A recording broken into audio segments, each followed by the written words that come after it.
So in Genesis, one of the things God has Adam do first. So God makes the world by speaking. Okay, so that's the first thing to think about. You're supposed to think in a sophisticated way about this. The idea is that there's some integral relationship between communication and the structure of being. It's part of the role that consciousness plays in the world, whatever that role is. Language takes the chaos and makes it into things. And so God has Adam name all the animals. They're not even really real until they have names.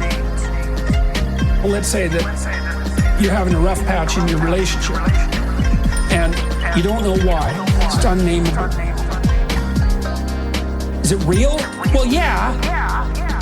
It's manifesting itself in a physiological discomfort. Then you talk about it and you name it. It goes from this blurry thing that's kind of potential, it goes snap. And then it's this thing. That's a horrible thing. It's like a little poisonous thing, but it's not a whole foggy cloud of potential poison. It's like this little sharp poison thing. And then you think, okay, it's real. It's a little monster. It's little, at least. And now probably we can do something about it, if we can admit to it. So it's this precision. Because the unnameable is far more terrifying than the nameable. No matter how terrible the actuality is, it's rarely as terrible as your imagination. Because your imagination, like, it's an old thing. It's seen a lot of terrible things in the history of life. It can put monsters everywhere. And so it's almost always better, it might be better without exception, to name the thing, no matter how terrible it is. And if you can't name it, what that means is you're telling yourself that you're so terrified that you can't bring your attention to bear on it. You're the loser, instantly. If it's so terrifying that you cannot face it, it's won.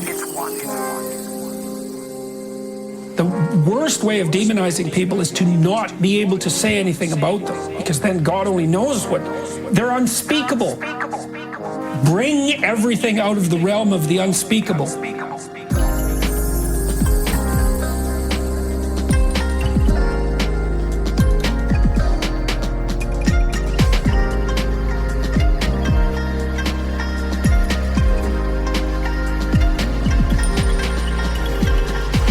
Freedom of speech, that's the worship of the logos in many ways.